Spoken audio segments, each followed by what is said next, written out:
पिछले वीडियो में भारतीय पद्धति और अंतर्राष्ट्रीय पद्धति में लिखने का तरीका समझा था। अभी तक हमने जितने वीडियोस देखे हैं उसमें हमने संख्याओं को पढ़ना सीखा, उनको शब्दों में लिखना सीखा और संख्या पद्धति, भारतीय और अंतर्राष्ट्रीय संख्या पद्धति सीखी। आज का हमारा टॉपिक है संख्याओं की तुलना। संख्याओं की तुलना का मतलब है कौन सी संख्या बड़ी है और कौन सी संख्या छोटी है। तो संख्याओं की छोटी और बड़ी कौन सी, इसको देखने के लिए सबसे पहले चिन्ह समझ लेते हैं। देखो ये प्लस का निशान है गणित में, इसका मतलब होता है जोड़ना, इसका मतलब होता है घटाना। बाकी माइनस पढ़ते हैं इसको इनटू, गुणा या मल्टीप्लाई, इसको भाग पढ़ते हैं, इसको बराबर। ये जो सिंबल है उसके बारे में आज हम पढ़ने जा रहे हैं। ये छोटा और बड़ा, जो संख्या बड़ी है उसकी तरफ ऐसे खुला हुआ भाग रहेगा और जो ये कोना है वो छोटी संख्या की तरफ रखेंगे। जो संख्या बड़ी है उसकी तरफ खुला हुआ भाग रखेंगे। तो छोटा और बड़ा दिखाने के लिए ये सिंबल यूज करेंगे। ये छोटा कोष्टक है, ये मझला कोष्टक और ये बड़ा कोष्टक है। इनके बारे में हम आगे जब हम परिमेय संख्याओं की जोड़ करेंगे तब पढ़ेंगे। आज हम सिंबल पढ़ेंगे ये, यानी कि इस सिंबल की सहायता से हम बताएंगे कि कौन सी संख्या छोटी है और कौन सी बड़ी है। छोटी और बड़ी संख्या को पढ़ने का सबसे आसान तरीका यह है कि उसमें सबसे पहले उसको अंकों की संख्या गिनो। ये संख्या और ये संख्या बीच में रिक्त स्थान छोड़ा है, फिर ये संख्या और ये संख्या बीच में मैंने रिक्त स्थान छोड़ा है। इसमें इन दोनों में से कोई भी एक सिंबल लगाना, कौन सी बड़ी संख्या कौन सी छोटी। अब देखो इस संख्या और इस संख्या में कौन सी बड़ी, आप आसानी से बता सकते हैं कि ये संख्या जो है वो 432 है और ये 343 है, तो ये संख्या बड़ी है। परंतु अगर बड़ी संख्या है तो ये 432 और 343 को पढ़ने से पहले उसमें अंकों की संख्या गिन लो। 1 2 3, इसमें भी 1 2 3, दोनों में अंकों की संख्या समान। जिस संख्या में अंकों की संख्या ज्यादा होती है वो बड़ी होती है। अब इसमें दोनों समान है, जब दोनों समान है तो सबसे पहले हम यहाँ पे पहला अंक देखेंगे। दोनों संख्याओं में पहला अंक जिसमें बड़ा है वह संख्या बड़ी। इसमें पहला अंक 4 है, इसमें पहला अंक 3 है, तो ये 4 बड़ा है, इसका मतलब ये संख्या जो है वो बड़ी है। तो आप इस प्रकार का निशान लगाओगे। अब हम यहाँ पे जाते हैं, इस संख्या और इस संख्या में कौन सी बड़ी। सबसे पहले इसको अंकों की संख्या गिनते हैं। अंक कितने, इसमें अंक है 3 और इसमें अंकों की संख्या 1 2 3 और 4। इसमें अंकों की संख्या 4 है, अंकों की संख्या ज्यादा है।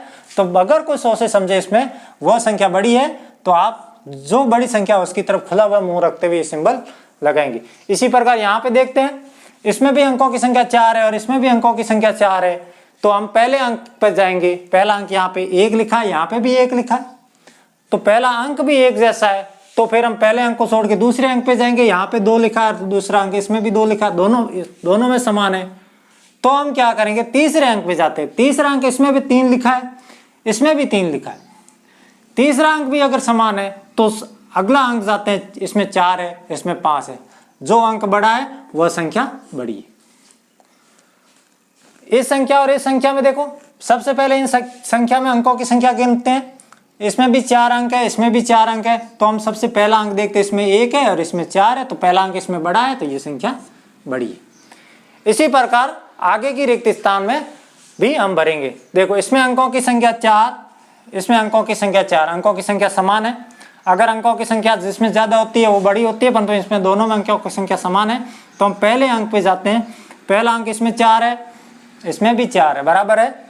फिर हम दूसरे अंक पे जाते हैं। दूसरा अंक इसमें 3 है और इसमें 2 है, तो दूसरा अंक इस संख्या में बड़ा है, तो ये सीधी सीधी बात है कि ये संख्या बड़ी है।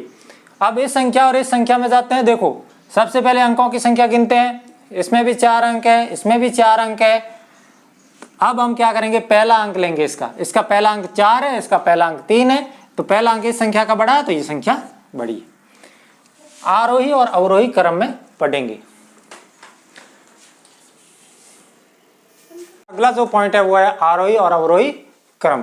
आरोही क्रम क्या है, अवरोही क्रम क्या है। आरोही का मतलब है बढ़ते हुए क्रम और अवरोही का मतलब है घटते हुए क्रम में लिखना। जो सबसे बड़ी संख्या उसको अगर पहले लिखेंगे, फिर उसके बाद छोटी, फिर उसके बाद छोटी, इस प्रकार से छोटे छोटी संख्या को लिखते जाएंगे तो वो हो जाएगा अवरोही क्रम। अगर छोटे से बड़ी संख्या की तरफ लिखेंगे तो वो हो जाएगा आरोही क्रम। अब हमारा आरोही अवरोही क्रम में सबसे पहले उदाहरण देखते हैं कुछ, और उदाहरण के हिसाब से हम समझने की कोशिश करें। हमारा प्रश्न है, दी गई संख्या में सबसे बड़ी और सबसे छोटी संख्या बताओ। तो कुछ संख्या दी हुई है 8732, 3432, 213, 22 और ये कितना है 432,000 अगर अंतरराष्ट्रीय पद्धति में पढ़े, और भारतीय पद्धति में जब पढ़ते हैं तो कितना होता है इकाई, दहाई, सैकड़ा, हजार, 10,000, लाख, यानी कि 4,32,345। और इसको जब भारतीय पद्धति में पढ़ने जाते हैं तो ये हो जाता है इकाई, दहाई, सैकड़ा, हजार, 10,000, यानी कि 12,345। तो इस संख्या को हम सबसे पहले सबसे बड़ी संख्या लिखते हैं, यानी कि अवरोही क्रम में लिखते हैं। पहले बड़ी संख्या सबसे पहले, फिर छोटे, फिर उससे छोटी, फिर उससे छोटी। तो इसमें सबसे बड़ी संख्या कौन सी इन संख्याओं में, इसको हम हल करने की कोशिश करेंगे। देखो सबसे पहले इसमें 4 अंक, इसमें भी 4 अंक, इसमें 3 अंक, इसमें 2 अंक, इसमें कितने अंक है 6 अंक है, और इसमें 5 अंक है। तो सबसे पहले सबसे ज्यादा जो अंक है वो संख्या सबसे बड़ी, तो हमने लिखा सबसे बड़ी संख्या पहले, और फिर सिंबल लगाया बड़ी का। फिर इस संख्या को छोड़ के बाकी संख्या में जो सबसे बड़ी है, यानी कि इस संख्या से छोटी संख्या और बाकी जो संख्या है उनसे सबसे बड़ी संख्या कौन सी है, तो इस संख्या को छोड़ के बाकी संख्या में इसमें भी 4 अंक, इसमें भी 4 अंक, इसमें 3, इसमें 2 और इसमें 5 अंक है। इसका मतलब इसमें अंकों की संख्या ज्यादा है, तो यहाँ पे लिखते हैं और उसके बाद सिंबल लगाते हैं।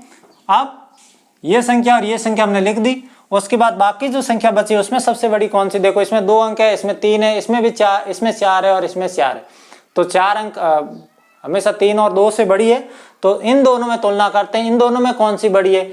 इसमें सबसे पहले जब इसमें 4 है, इसमें भी 4 अंक है, तो हम क्या करते हैं सबसे पहले इसके पहले अंक पे जाते हैं। यहाँ पे देखो, यहाँ पे पहला अंक 8 है, यहाँ पे पहला अंक है 3, इसका मतलब ये संख्या बड़ी है, तो ये संख्या बड़ी है, तो हमने लिखा ये संख्या। उसके बाद फिर से सिंबल, और अब पीछे जो शेष बची संख्या उसमें से देखो कौन सी बड़ी है, 3,432, 213 और 22 में, इसमें 3 अंक है, इसमें 2 अंक है, इसमें 4 अंक है, तो ये बड़ी संख्या है। फिर उससे छोटी संख्या, इसमें 2 अंक है और इसमें 3 अंक है, तो जिसमें 3 अंक है वो बड़ी और जिसमें 2 अंक है वो सबसे छोटी संख्या है। अब आप यहां से देख सकते हैं कि ये संख्या जो है वो सबसे बड़ी संख्या है, तो सबसे बड़ी संख्या कौन सी है, हमारा उत्तर हो जाएगा ये संख्या। और सबसे छोटी संख्या कौन सी है, जो सबसे लास्ट में लिखा वो सबसे छोटी संख्या। तो यहाँ पे आप देखते हैं सबसे बड़ी संख्या, और यहाँ पर हमने अवरोही क्रम में लिखा है, यानी कि घटते हुए क्रम में लिखा है, तो अवरोही क्रम में लिखा है। ये लिखने के बाद हमने पता किया कि वो संख्या सबसे छोटी है और ये संख्या सबसे बड़ी है। और यहाँ पे भी देख के आप बता सकते हैं जिसमें अंकों की संख्या सबसे ज्यादा है वो सबसे बड़ी संख्या, और जिसमें अंकों की संख्या सबसे कम है वो सबसे छोटी संख्या होती है। एक उदाहरण लेते हैं। उदाहरण है, दी हुई संख्या को बढ़ते हुए क्रम को कहते हैं आरोही क्रम, तथा घटते हुए क्रम को कहते हैं अवरोही क्रम में लिखो। हमें बढ़ते हुए क्रम यानी कि पहले छोटी संख्या, फिर उससे बड़ी, फिर उससे बड़ी, बढ़ते हुए क्रम में लिखना है, तथा अवरोही क्रम यानी कि घटते हुए क्रम में लिखना है। तो आरोही क्रम में सबसे पहले सबसे छोटी संख्या, और उसके बाद उससे बड़ी, फिर उससे बड़ी, फिर अंत में सबसे बड़ी संख्या लिखते हैं। तो आरोही क्रम में हमने देखा संख्याएं हैं 4,324, 321, 532, 21, 17 और 27,345। इसमें सबसे पहले आरोही क्रम में लिखते हैं। आरोही क्रम का मतलब है बढ़ते हुए क्रम, यानी कि सबसे छोटी संख्या सबसे पहले, फिर उससे बड़ी, फिर उससे बड़ी, फिर उससे बड़ी, और अंत में सबसे बड़ी संख्या लिखते हैं। देखो इन संख्याओं में सबसे छोटी संख्या कौन सी है, देखो इसमें 4 अंक, इसमें 3 अंक, इसमें 3 अंक, इसमें 2 अंक, इसमें 2 अंक, इसमें 5 अंक। तो सबसे कम जिसमें अंक है वो संख्या छोटी है। तो सबसे कम है 21 में 2 अंक है और 17 में भी 2 अंक है। तो या तो ये सबसे छोटी है या ये सबसे छोटी है। अब इसमें सबसे छोटी संख्या कौन सी है, तो 17 और 21 में, तो सबसे पहला अंक इसमें 2 है, इसमें 1 है, तो 1 छोटा है, तो 17 जो है वो 21 से छोटी संख्या। तो सबसे छोटी संख्या पहले लिखेंगे 17, 17 से बड़ी संख्या है 21, 21 से बड़ी संख्या, देखो 17 और 21 लिखने के बाद पीछे जो संख्या बचती है उसमें देखो, इसमें 5 अंक है, इसमें 3 अंक है, इसमें 3 अंक है, इसमें 4 अंक है, तो 5 अंक वाली तो बड़ी है, 5 से छोटी 4, 4 से छोटी 3 अंकों वाली है। तो 2 अंकों के बाद लिखेंगे 3 अंकों वाली संख्या, या तो 321 या 532। तो दोनों में 3 अंक है, तो इसमें हम पहला अंक देखेंगे, इसमें 3 है और इसमें 5 है, तो ये 321 जो है वो 532 से छोटी है। तो हम लिखेंगे 321, 321 से बड़ी है 532, 532 के बाद आप देखो पीछे संख्या बची है 2, एक ये और एक ये, इसमें अंकों की संख्या 5, इसमें अंकों की संख्या 4, तो 5 अंकों की संख्या बड़ी है इसके मुकाबले, तो ये संख्या जो है लिखेंगे हम 4324 और अंत में सबसे ज्यादा अंकों वाली संख्या लिखेंगे, ये सबसे बड़ी संख्या। तो सबसे पहले छोटी संख्या, फिर उससे बड़ी, फिर उससे बड़ी, फिर उससे बड़ी, फिर उससे बड़ी, फिर सबसे बड़ी, और सिंबल हम जिस तरफ बड़ी संख्या उस तरफ से खुली हुई पंखुड़ियों का सिंबल लगाएंगे। तो ये तो हो गया हमारा आरोही क्रम।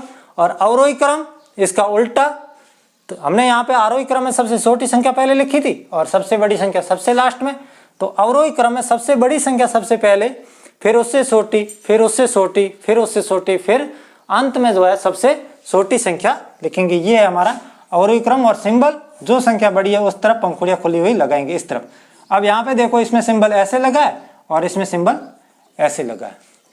तो ये हो गया हमारा आरोही क्रम और अवरोही क्रम। आरोही क्रम का अर्थ है बढ़ते हुए क्रम और अवरोही क्रम का मतलब है घटते हुए क्रम, यानी कि बड़ी संख्या पहले, फिर उससे छोटी, फिर उससे छोटी, फिर उससे छोटी और अंत में सबसे छोटी। ये तो अवरोही क्रम। और आरोही क्रम का मतलब है बढ़ते हुए क्रम में। अभी हमारा अगला पॉइंट है भार का मापन। भार को किस में मापते हैं? भार की इकाई जो है वो है किलोग्राम। भार की इकाई क्या है? किलोग्राम। भार को किलोग्राम में मापते हैं। आप जब भी दुकान पे जाते हैं सब्जी वगैरह लेने, तो सब्जी वो किस में देता है? किलोग्राम में देता है। ये सभी ठोस पदार्थों के लिए है। द्रव पदार्थों को लीटर में मापते हैं और ठोस को किस में मापते हैं? किलो में मापते हैं। तो कक्षा 6 के सिलेबस में जो है वो किलोग्राम है, तो किलोग्राम के हम इकाई को समझेंगे। देखो 1 किलोग्राम में 1000 ग्राम होते हैं। 1 किलोग्राम किसके बराबर होता है? 1000 ग्राम के बराबर होता है। जबकि 1 ग्राम जो है वो 1000 मिलीग्राम के बराबर होता है। यानी कि मिलीग्राम जो है वो सबसे छोटी इकाई है। मिलीग्राम के बाद ग्राम बढ़ा, ग्राम से किलोग्राम बढ़ा। तो जैसे ही हम यहाँ पे इसको छोटे रूप में देखें तो 1 किलोग्राम में 1000 ग्राम होते हैं। तो 1000 ग्राम जो है वो कितना होगा? मिलीग्राम कितना होगा उसमें? 1 ग्राम 1000 मिलीग्राम के बराबर होता है। और 1000 ग्राम है तो इस 1000 को 1000 गुणा इस ग्राम को उसके मिलीग्राम में लिख देते हैं। तो 1 ग्राम 1000 मिलीग्राम के बराबर, और 1000 ग्राम है 1 किलोग्राम में, तो 1000 गुणा 1000, तो मिलीग्राम कितने होते हैं 1 किलोग्राम में?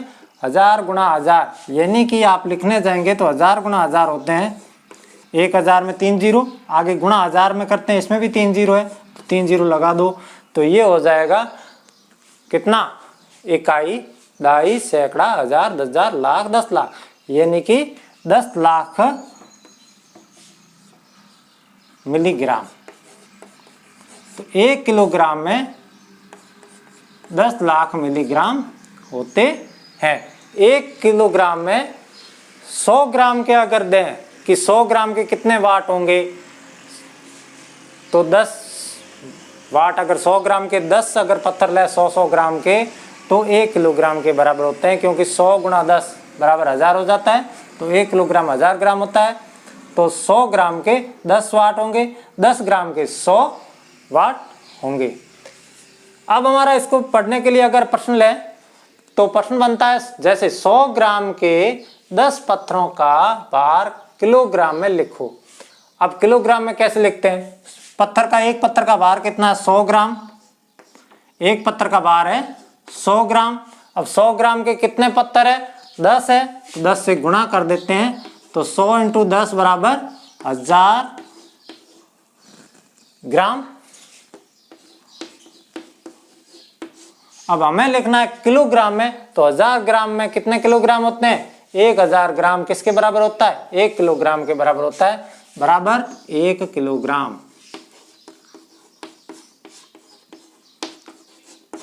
तो 100 ग्राम के 10 पत्थरों का जो भार है वो कितने किलोग्राम होगा? 1 किलोग्राम होगा। अगला प्रश्न है 10 किलोग्राम में कितने मिलीग्राम होते हैं? देखो 10 किलोग्राम में कितने मिलीग्राम होते हैं? ये हमने देखा 1 किलोग्राम में कितने मिलीग्राम होते हैं? 10 लाख। तो 10 किलोग्राम में कितने मिलीग्राम होते हैं? तो 10 जो यहाँ पे 10 किलोग्राम है, 1 किलोग्राम में 10 लाख होता है, तो 10 किलोग्राम में इसको गुणा करेंगे 10 से, तो इसका हल करेंगे, ये 10 लिखते हैं, इसको गुणा करते हैं, 1 किलोग्राम में जितने मिलीग्राम होता है उसको गुणा कर देते हैं। तो 1 किलोग्राम में कितने मिलीग्राम होते हैं? 10 लाख, और यहाँ पे 10 किलोग्राम है, 10 गुणा 10 लाख, तो इसका हल होता है 1 जीरो, जब गुणा करते हैं तो 1 जीरो बढ़ जाता है, तो जीरो की संख्या 7 है, जब जीरो की संख्या 7 आते है कितना होता है? 1 करोड़, इकाई, दाई, सैकड़ा, हजार, 10,000, लाख, 10 लाख और करोड़। तो 1 किलोग्राम में 10 लाख मिलीग्राम होते हैं, तो 10 किलोग्राम में कितने मिलीग्राम होंगे? 1 करोड़ मिलीग्राम होंगे।